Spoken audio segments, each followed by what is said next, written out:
We're entering the next stage of the novel, and you know that the two of the characters, Lewis and Candace, have been dropped off at the site of a Civil War reenactment where they intend to have a sort of a come-to-Jesus-style interaction.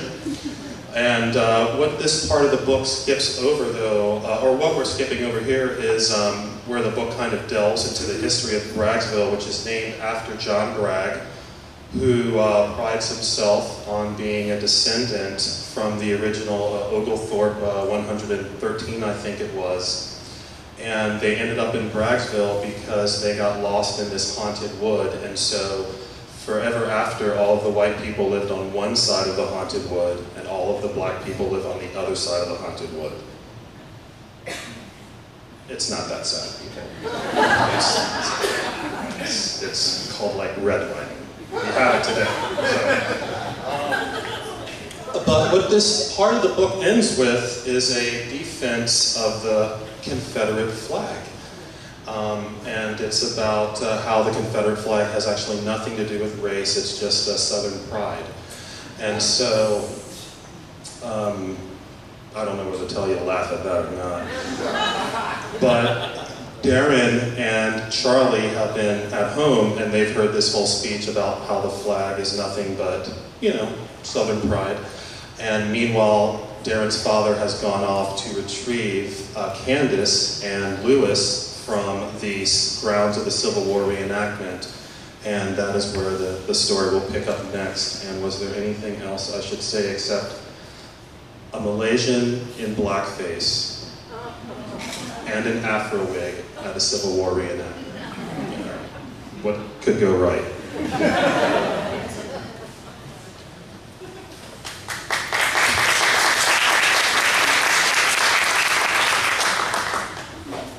On their visit to Braggsvil, Durand hoped Candace would play with his little cousins. Uncle Roy wouldn't tell his racist jokes, and Aunt Boo wouldn't pass out drunk. Mostly he prayed that no one would use any of his nicknames. He wanted Candace to fit in, to think of the Davenports as the Chang's another home. But more so, it was more familiar. What he had not anticipated was that Candace might hobble up to the back door about an hour after he dropped her off, and Lewis, and the old man Donners. She was shaking, arms clawed by thorn and bramble, rooted in the back patio, shivering, refusing to come in because... I don't want to get blood on the floor. I don't want to get blood on the floor. Clothes torn, shredded, hems wavering around her pale ankles, zipper broken. Durand averted his eyes, but not before seeing a flash of cleavage, a triangle of tiger-striped panties. She had thistles in her hair, and she clutched her blouse desperately across her breast, while her white knuckles scraped and bruised, eyes swollen dark with fear. Durand yelled for his mom as he and Charlie helped Candace to the nearest chair. But even as her legs shook, she stiffened again. Don't want to bleed all over it. Shit, Candace, it's plastic. At last she sat, hunched head to knees with her legs pressed tight together, her frenzied hands pawing at her face as if she'd been contaminated with pepper spray and silently wept, more shivers than sobs. Her cries barely audible, but her body everywhere shuddering in unmistakable grief. Durand felt the trembling in her arms traveling through the chair legs and the sand-set patio stone and into his feet with the insistence of electricity. Charlie felt it too, judging by his mournful expression. He looked on the verge of tears and was breathing steadily through his mouth to fight them back. Candace, tell us what happened, Candace. Can you tell us what happened? What happened? She was still for a few minutes, during which time both Durand and Charlie tried calling Lewis, but got no answer. All of them barely got away. All of them were after me. Lewis? Where is he? Is Lewis back there? Candace, Louis? Louis? Where's Louis? Candace shrieked and stomped. Looking at her feet, Duran winced. The ankles and insteps red, clay encrusted. The left little toenail ripped off. Muddy blood caulked the cuticles, and the nail bed was red as a blister. They took him. They took him. They who? They who? Charlie called 911 while Duran traced Candace's footsteps through the begonia bed and to the fence on which she had left a bit of her shins. In the distance, he saw a feather of smoke. Someone was burning trash. He had thought he smelled something burning. He hoisted himself up to the fence top. Footsteps in the dewy grass ran between the edge of the Davenport's property and the wood line, forging a path that would cut through the holler and into the gully. He was thankful she had made it back. He heard tell of people lost to themselves in the holler for years. Charlie said something. I don't know. I don't know. I don't know. I don't know. In the emergency room. The emergency room was fit to bust with reenactors, so many that they overflowed into the waiting area and then the smoking lounge outside, most still wearing their heavy wool Confederate uniforms. Duran had half expected to find Louis among them, doing his version of a USO stand-up routine for the troops. But he wasn't. And he still wasn't answering his phone. Duran's father finished his conversation with the treehouse supervisor and came and stood near the boys, which was just as well. The couple magazine like a bow tie in his fist. Charlie was now sitting with his chin to his chest like a bull ready to charge, tapping his incisor with his fingernail. According to Duran's father, no Chang had been checked in, but who knew with all the chaos? Fortunately, one of the Braggsvil deputies recognized them and waved them through the confusion. Real sorry about your friend there, Duran. He put his hand on Duran's shoulder. Didn't get checked in up here. He's downstairs. You want to see him? Which way? Duran and Charlie walked abreast of the deputy, nearly ahead of him, and would have run had they known the way. After taking the elevator down one floor, traveling through a wide service passage with multicolored pipes lining the wall on either side, they climbed stairs back to the ground level hallway and found themselves facing a wooden door with a green pebbled window across which read "Coroner." Charlie patted his face with his open hands audibly. Confused, Duran looked at his father and then at the deputy. We came around to avoid the crowd up there. You didn't know what I meant by downstairs? The deputy distressed. Shit, Duran, I thought you knew what I meant. But just not how to get here. No one told you? The deputy looked at Mr. Davenport for help. Mr. Davenport offered his hand. Thank you, Tom. Let me get a minute with the boys. Of course, said the deputy. I just informed the coroner now that y'all here. The deputy opened the door a crack and whispered to someone on the other side. Listened a moment. And whispered again, louder. It's his plans. That wouldn't be right. He gently closed the door, nodded to Ron's father, and leaned against the far wall. Ron, Charlie, Mr. Davenport. All three stood facing the door, as if trying to make out the meaning of the letters etched in the glass.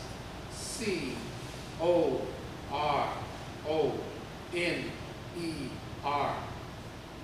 Certainly a misunderstanding, a case of mistaken identity. Certainly. No one died in Braggsvil unexpectedly. Not because of a joke. Unless it was a sick joke on Lewis's part. Duran heard the deputy, heard his father, heard the coroner, but Duran knew it was a mistake. Certainly. Until his father turned so that he was between Duran and Charlie and the door.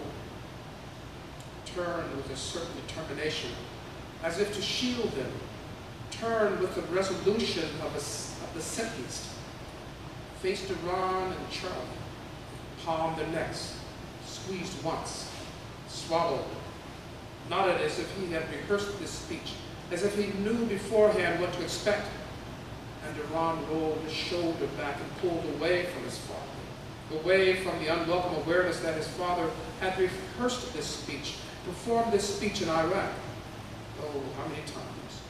Duran didn't know, but often enough to have an expression on his face that Duran had never before seen, but knew with certainty. This meant, this is no mistake. That meant, son, your friend is dead. That much is certain. Now you must go through that door there and identify his body. You invite him here, and you owe him that much. That much is certain. As unthinkable as it is, that much is certain. Though it was ajar, Duran knocked softly on the door. He thought he heard someone say, "Come in," but waited to be sure. He didn't want to walk in on people in a place like this. The corner who leaned into the threshold to motion him in looked familiar. You JT's uncle? That's right, the coroner said. You Janice's boy? Yes, sir. My condolences. I don't know what all the scheme was, but it was a sad ending. Lewis was on a gurney with a sheet still over him. The coroner paused and said, "You ready, young man?" Ron shook his head. No, even as he mouthed, "Yes." "Sorry he ain't being cleaned up yet." Lewis lay on his back, his eyes staring straight ahead, like he was drunk or playing possum. His legs were knotted and twisted. Black polish stained his face, starting in a neat line halfway down his forehead where the wig had once been, and spreading in a web of rivulets under his eyes. On his chin was one quarter-size spot where the makeup was wiped clean, and Duran could see a few hairs of that thin, patchy beard. Adding to this realism was the wig cocked like a baseball cap. It managed to stay on even as they removed the noose, but it was pushed back the way one pushed back a baseball cap at the end of a long day, or when taking a moment to think. That's how Lewis appeared, like he was in deep thought. Duran looked closely at Lewis's legs and saw that he was wearing the pants of a muscle suit. Lewis's bag was on a nearby gurney. Duran picked it up.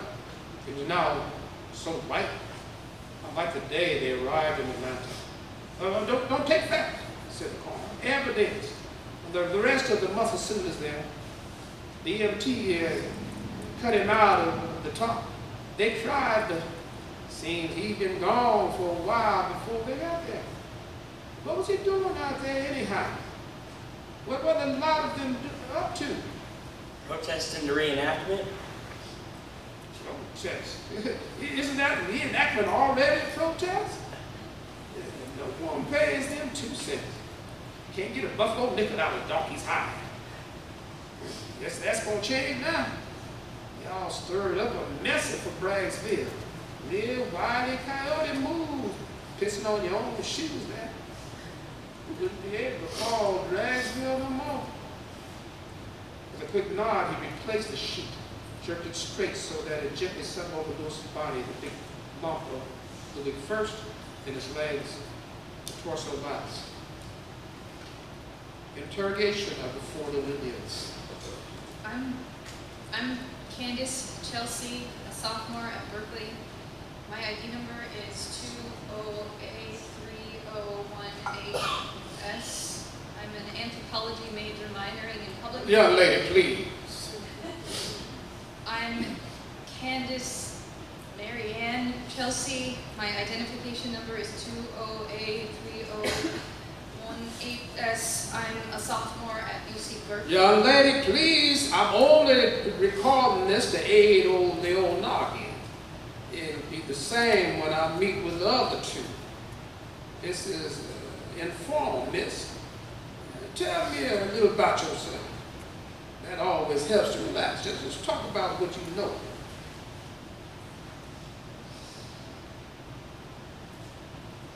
We were curious about how people would react. There's Epcot Center or Williamsburg. Like Charlie says, let's call a spade a spade. You don't think it's weird to reenact an ancient war? Yes, sir.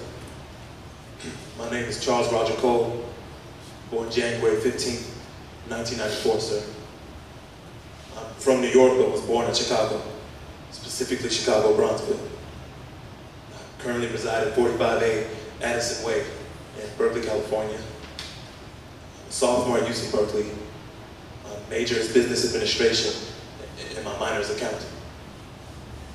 My friends' names are Candace Chelsea, Darren Davenport, and Louis Chang.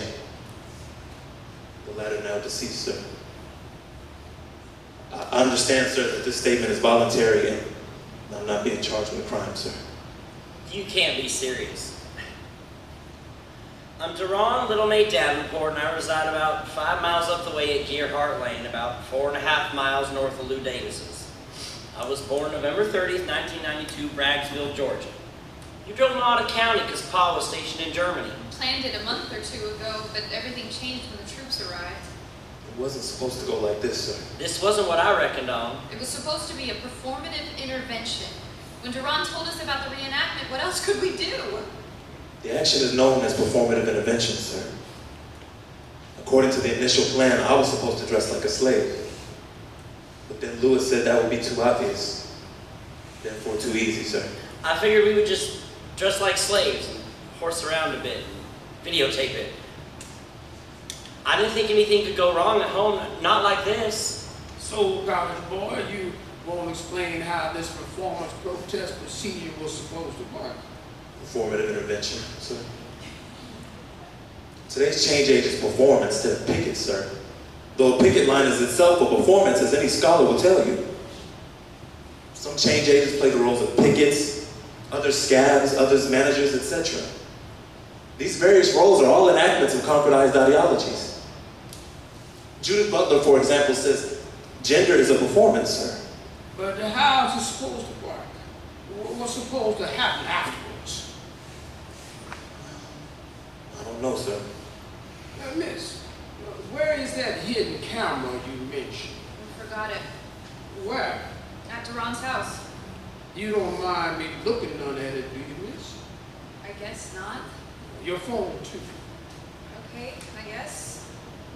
B, why did you come back out?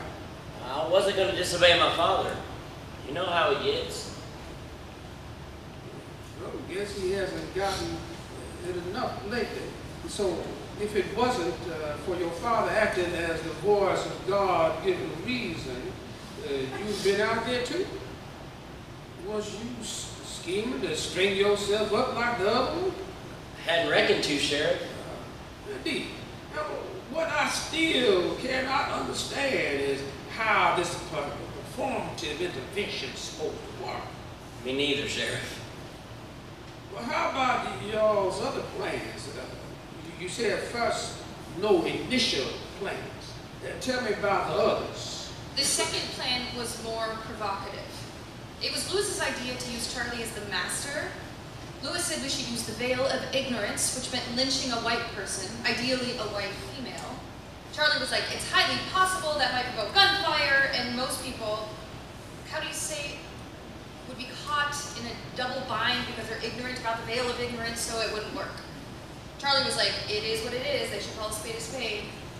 Well, sir, Louis wanted to fabricate replicas of the discipline instruments he'd read about in Beloved, such as the spiked punishment collar. Louis wanted me to be the master because the irony would deepen the experience. But I couldn't do that either, sir. I don't know. I backed out at the last minute. I don't know not about all no complete second and third plans. We had considered some field modifications, but it weren't like we were plotting a revolution. We ain't a terrorist cell, Sheriff. Well, how about explaining that performance of what again? Is that some private school hijinking? You done any others? It's not our idea. We learned about performative interventions in school. It's the theater of the real, like holding a magnifying glass to life. It can be critical remixes, too. Someone in our class took a scene from Seinfeld and the dialogue from All in the Family and mixed them to prove that the shows were not much different. All in the Family Seinfeld, I think they call it that. Someone else updated Peter Pan. You know how Peter Pan flies? That's where we got the harness. It was a mashup of Brit Kid Lit. Peter Pan leads the hobbits on a revolt in Narnia, but he is captured, and while he's in prison, rumors about his sexuality are spread, like Sir Roger David Casement in the Tower of London, and the hobbits desert him. They call it the Killer Mockingbird. Another group did a project called Frankenmime and acted out how Big Pharma creates and feeds addictions.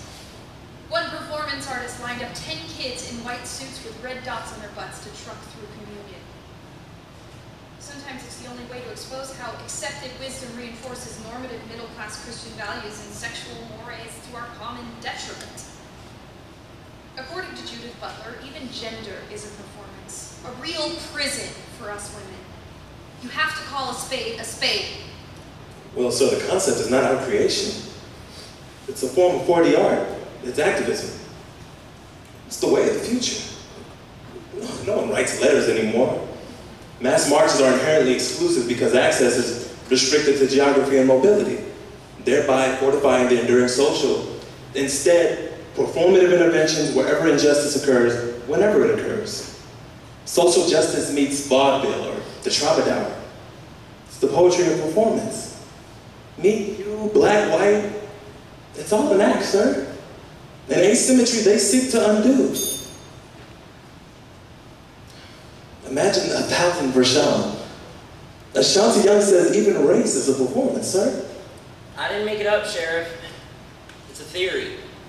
It means we're all made up. There's other words for it, and big ones, and I don't recollect right at the top of this moment, but in the end it means to say we're all made up. All of us. How about that? All made up? I still can't figure out the sense of it here. Whose idea was this again? After Duran told us about it in class, everyone wanted to come here. We all did. We don't do this in Iowa or California. Reenact, that is. Well, sir, the professor was extraordinarily enthusiastic, sir. They were talking about reenactments in class, and I mentioned our Patriot Days Festival. All I did was mention it, though, like to defend the idea. We done reenactments since I don't know when. Young miss, you telling me it was Duran's idea? No, he just mentioned it. We immediately thought about YouTubing live to compare it to Mark Schreib's Port Huron project. But Lewis had a good point. If we broadcasted it and left it at that, that would be too hipster cool, just finger pointing. How about that? It's the dead boy's fault now. Yeah, that's convenient. Duran told us about it. He was a Cub Scout or Junior Ranger or ROTC or something. Didn't look like it when I first met him, but he was something like that and bragged about knowing knots and how he could make it look real. But it wasn't supposed to be real. First, we're not even black, right? We don't even have real slave outfits. All I had were Uggs, which would make me look like a Flintstone, so I went barefoot. It wasn't supposed to be real. If Charlie was the master, how could it be real? The irony, right? Do you see what I mean? No, not sure I do. Waffle House? How about telling me what transpired at Waffle House? We ate breakfast there. When Duran backed out, I got kind of pissed and decided to go with my original plan. Lewis carried our costumes in the duffel bag. We took turns changing behind the tree. Then Lewis showed me the shoe polish. Lewis asked me to help. Made me, really. I didn't want to. But when he started smearing it on himself and trying to use the inside of the lid for a mirror, I had to do something. Otherwise, it was going to look like war paint instead of blackface. I don't know why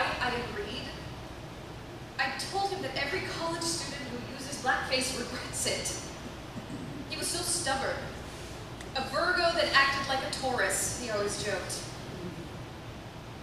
I helped put it on. And then he was like, "Who's Jane in the big house? Who's the realist? Who's old school now?" He was always making a joke. By this time it was getting windy and the sun was coming up and I was disgusted already. But it was only a performance, like freaking mime. Lewis put on the wig and that was it. He told me the night before that it might just be the two of us. He sensed it somehow. Tell me again, whose idea was it? I don't know. I don't remember, sir. I should have never mentioned the reenactment, but all I did was mention it. I was only showing spirit. Go ahead, Mr. Chang. Well, when we arrived, I knew Darren wouldn't be able to do it. I wasn't mad at him. I understood and I saw it before he did. Charlie and Candace couldn't see it, but I could. It was his father, the way he was, the way he looked at us. Not me, not even weary, but measured. The way my older uncle is. I imagined telling my older uncle we were going to reenact building the railroad or the burning of Chinatown. The truth was, at that point I would have been disappointed if Darren had showed up, because it seemed more important to honor his father's wishes than to needle a bunch of pinhead white dudes with no fashion sense. Besides, there was a chance they would like it. And where would that leave us? Oppression point. I got up early and I showed Darren, and I asked Darren to show me the knots, just in case. So, he was outside with Charlie. I knew what was happening. I couldn't blame Charlie. If I were black, I wouldn't swing any more than I would like to dress like a 10-year-old Chinese virgin at the reenactment of Nanking. At sunup, I put on the blackface. I mentioned it to Charlie once. He didn't like it. Candace liked it even less. He was reluctant to have me put it on. I mean, it smelled oily and was cold on your skin. And for the first few minutes, it kept feeling like cool wind blowing on your face. And the wig, mine was part of last year's disco with Ronald Reagan Halloween costume, like Darren's one. I put on the harness and the torn shirt over it. We flung the noose over the highest branch and looped it around my neck. The noose was pretty thick, and the harness was ballistic nylon. We used cable for that. The cable was thin enough to hide behind the rope, and we threw the cable and the pulley over the lowest branch. She hoisted me up with the pulley and at the same time pulled on the rope, so it looked like I was being lifted by the neck. I always wanted to be taller. It was a beautiful view. From about 4 feet higher than usual, I could see across the valley where the Union soldiers were camped. And I could see the center of town, which the Confederacy hoped to defend to make the new capital. Let that sound right. I knew when they were coming. That many people you've seen before. They came over the ridge with the sun striking those canteen tin caps, making them glow like scales, like it was a massive slithering creature. We never completely prepared for that. Candace was frantic. I kind of felt bad for her. For a moment, I was scared. But as they grew close, I thought, how could they hurt a hanged man? Then the big one snatched the whip and started cracking it in the air. He laughed and cracked it again. And another one grabbed the whip and did the same thing. We went on like this several minutes. Until another one grabbed it, not being content with slapping in the air, he started to whip me. In the struggle to avoid the lashes, I must have snapped the hook, leaving all my weight to be supported by the noose. Or maybe the harness caught my neck. What did I think as those trees continued to stream down that hill? Their crushed hats so similar to the hipster style now popular in San Fran and New York. This would be a hit in the Castro. Aftermath. Don't get dramatic about that, really, Candy. I know you feel like shit because you were there and still couldn't prevent it. So your only choice is to jump on everyone else. Us for not being there, anyone who uses the wrong word, whatever. But that's not going to guarantee justice. It's only now getting started, so we've got to get our shit together and get fucking serious. Or what's going to happen when the real accusations fly? What's going to happen when they accuse you, Candyland, of being the coolest little white girl who let her friend asphyxiate because she was too frightened to move or act or call for help. That's what they're gonna say. That you made this up. And that you're an atheist, a liberal nutcase. The pressure's gonna be on Darren's folks too. My folks aren't involved. They might get laid off, anything. And maybe the best we can hope for is that there's no civil suit. It's gonna get pretty ugly. The change might get this house.